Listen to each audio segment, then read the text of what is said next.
Le 11 mars dernier, un ancien polytechnicien devenu ingénieur en informatique annonce sur son compte Facebook qu'il se retrouve visé par une plainte pour port illégal d'uniforme au cours d'une manifestation politique ou syndicale. On lui reproche d'avoir pris part à la protestation des Gilets jaunes le 1er décembre dernier à Paris dans l'uniforme de la prestigieuse école. Comment le pouvoir a-t-il pu en arriver là ? À ce degré de mesquinerie, de haine même vis-à-vis d'un mouvement en faveur de la justice sociale et fiscale. C'est ce que j'ai eu envie de tenter de comprendre aujourd'hui, de même que j'ai eu envie de saluer votre geste. Régis Portales, bonjour. Bonjour, merci à vous. Et merci d'être avec nous à Montreuil aujourd'hui. Alors tout d'abord, qu'est-ce qui vous a donné envie de descendre dans la rue le 1er décembre et de fraterniser avec ceux que notre président appelle la foule haineuse ? Tout simplement parce que j'étais d'accord avec eux.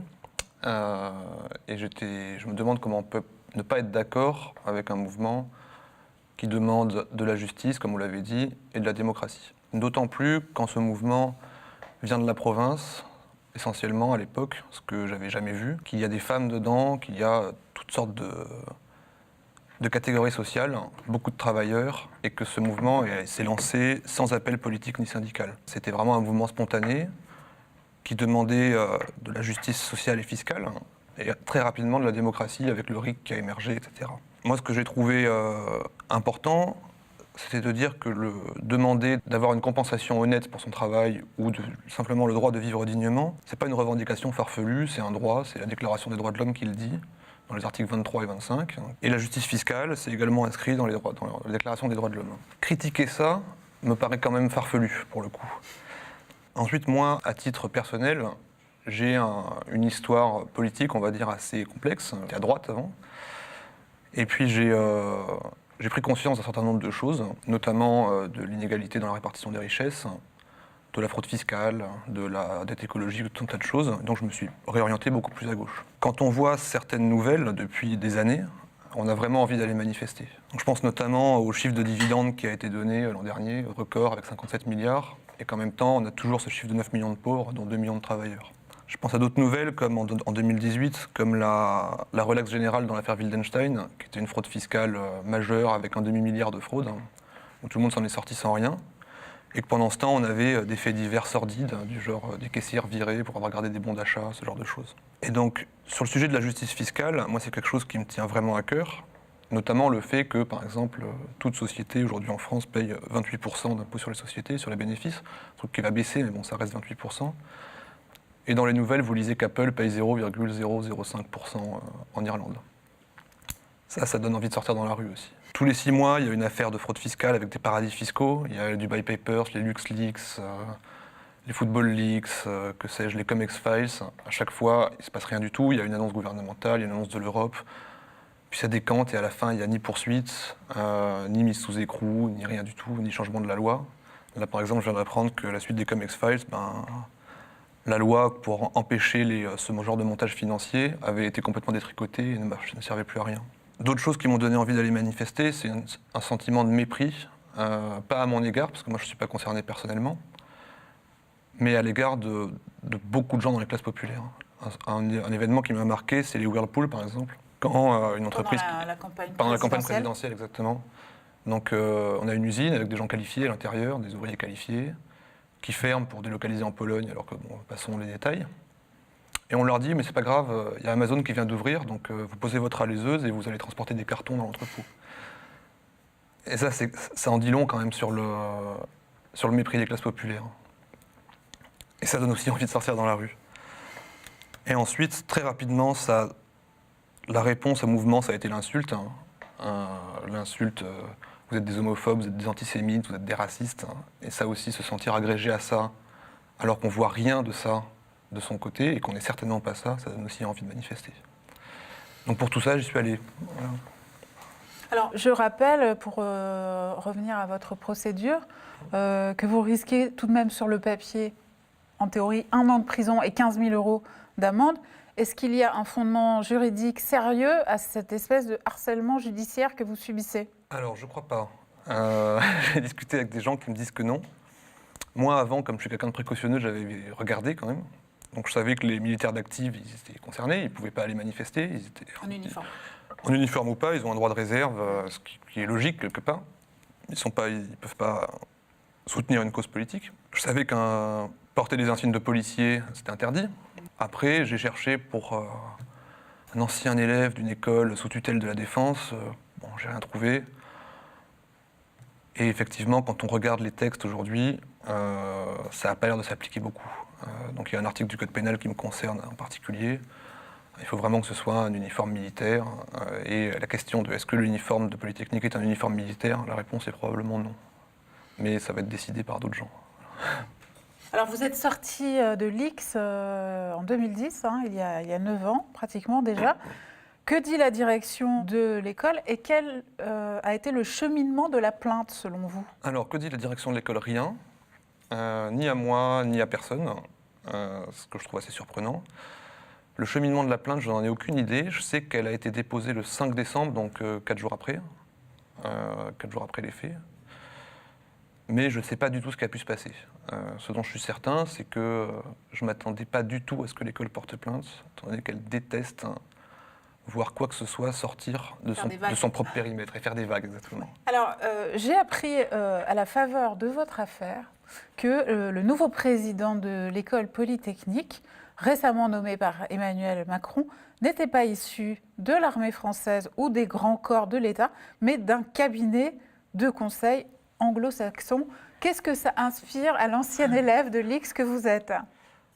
Ça m'inspire des félicitations à son égard. C'est curieux. Alors, déjà, la fonction de directeur, elle est assez nouvelle, je crois. Avant, il y avait un directeur général qui était un militaire. Ils ont scindé tout ça il y a quelques années. Moi, ça ne m'inspire pas beaucoup de bien. Je préférerais quelqu'un qui a une légitimité scientifique, donc un chercheur, ou quelqu'un qui est un ancien militaire. Aujourd'hui, on n'a pas exactement ça. Et on le voit dans les projets qui sont menés aujourd'hui. Bon, je ne suis pas là pour les critiquer.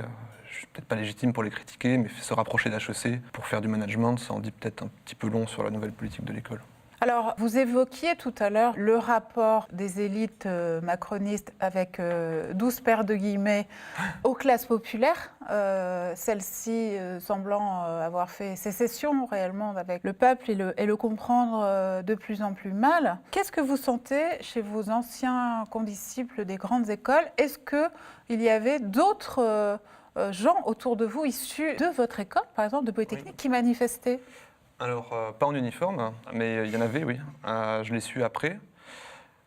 Alors déjà, il y a des gens qui sont engagés dans la pluralité des idées parmi les anciens et parmi les élèves. Donc, je pense à 2 sortes d'associations. Il y a les infiltrés, qui sont une centaine, peut-être un peu plus. Donc ça, c'est des gens qui sont partis de l'école et qui ont jusqu'à 45 ans, qui sont donc cadres dans le privé ou hauts fonctionnaires, ou tout ça, qui agissent anonymement. Ils n'ont pas forcément envie de dévoiler leur identité par rapport à leur action politique. Ensuite, sur l'école, il y a la Sphinx, qui est une association qui promeut la diversité sociale au sein de l'école, ce genre de choses.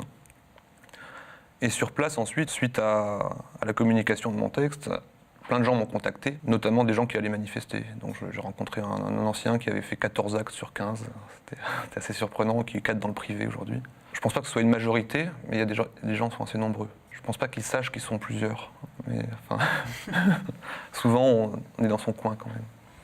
C'était un petit peu aussi le but de mon acte, c'était de les faire sortir du bois et de les faire se réunir et discuter entre eux.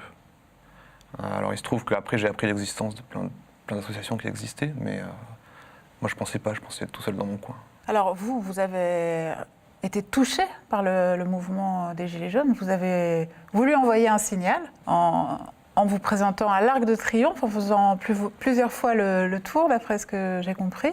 Oui. Quel était exactement le sens de votre geste, à vos yeux? Soutenir, déjà. Fondamentalement, soutenir les gens qui étaient sur place.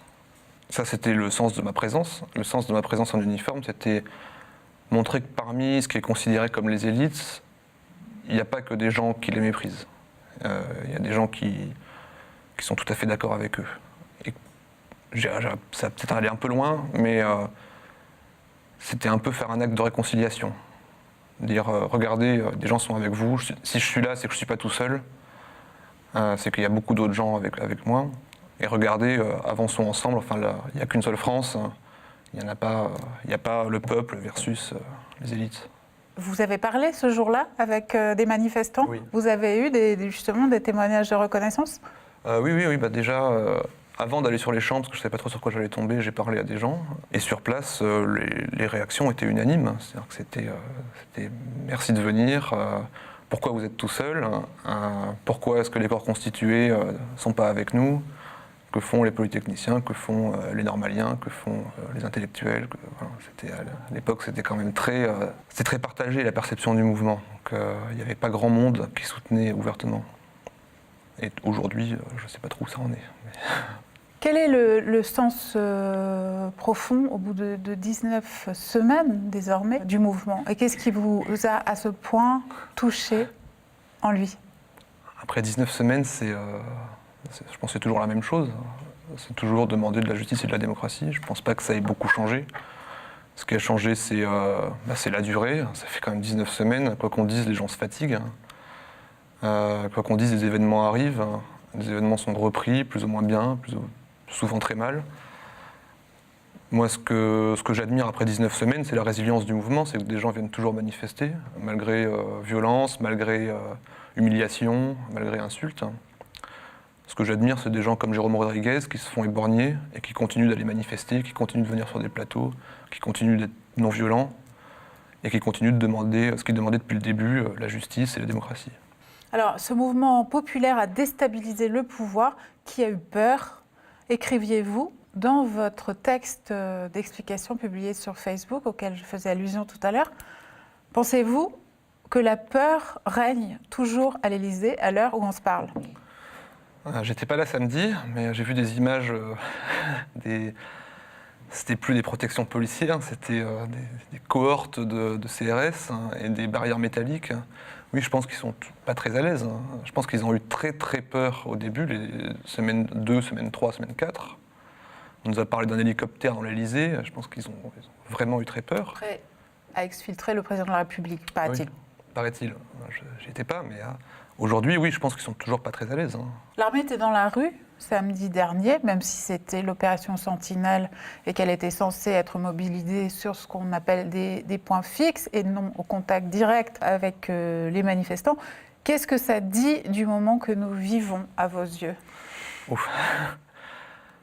Ça en dit long, ça en dit beaucoup. Pour moi, ils ont pris un risque gigantesque et j'espère qu'ils ne se sont pas rendus compte de ce qu'ils faisaient. Étant ancien de ligue, j'ai fait quelques mois dans l'armée. Pas beaucoup, j'étais pas dans les forces spéciales ni rien du tout, mais j'espère qu'ils ne mesurent pas la puissance des armes dont disposent les militaires. Un FAMAS, à 200 mètres, avec très peu d'entraînement, vous tuez quelqu'un et la balle traverse la personne. C'était très facile d'imaginer qu'à un moment, un groupement de gens allait faire une provocation quelconque, qu'un groupe de militaires devant un bâtiment a priori inoffensif allait se prendre un pavé. Quelle était la réaction? Si la réaction c'était un tir, c'est pas possible. Ce que ça dit, c'est qu'ils ont pris un risque fou, mais complètement fou, en termes de nombre de victimes et en termes de lien entre l'armée et la nation. Le lien armée-nation, c'est quelque chose qui met des années, des dizaines d'années à se faire, et ça se défait très vite. Et si l'armée est respectée aujourd'hui, c'est justement parce qu'elle ne fait pas ce genre de choses. C'est qu'elle fait sa mission de militaire, elle combat l'ennemi, elle combat personne d'autre. Si c'était passé la moindre chose, Dieu sait où on en serait aujourd'hui. Moi, ce que je l'interprète comme la solution de la dernière chance dans l'intimidation la plus complète. Et moi-même, je l'ai ressenti. Je ne sais pas si je serais allé manifester samedi si j'avais été à Paris. Parce que ça fait peur. Et je pense que le but, c'était de faire peur. Et si j'avais été lieutenant ou sous-officier en garde d'un bâtiment, j'aurais dit à mes gars, vous mettez tout le matériel, vous faites peur un maximum, vous sortez le regard les plus méchants. Mais si jamais vous voyez approcher des gens, vous partez.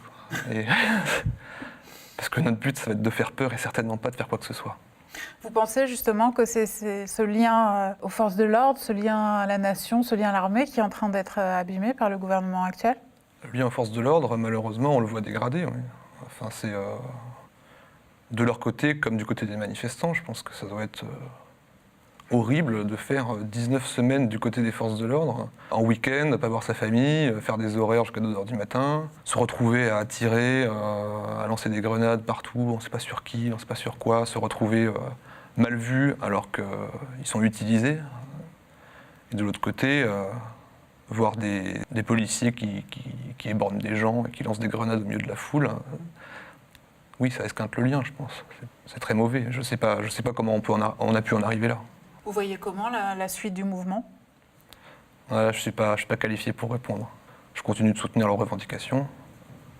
Ce que je vois, c'est que ce qu'on a vu la semaine dernière, la militarisation, le nouveau préfet avec ses consignes, l'incitation à Clémenceau, comment ils vont pouvoir aller plus loin dans la répression? Je vois plus d'options et je pense qu'ils n'en voient plus non plus. Donc, soit le mouvement meurt complètement et ils sont tranquilles, hein, soit ça continue et ils n'auront plus d'autres options pour répondre, hein, parce que là, dans l'escalade sécuritaire, c'est fini, là, on a atteint le sommet, quoi. Comment pensez-vous que vous, polytechnicien, issu de la droite lorsque vous étiez très jeune, comme vous le rappeliez tout à l'heure, vous avez réussi à maintenir ce lien avec les revendications du peuple? Le lien, je pense que je l'ai jamais perdu complètement.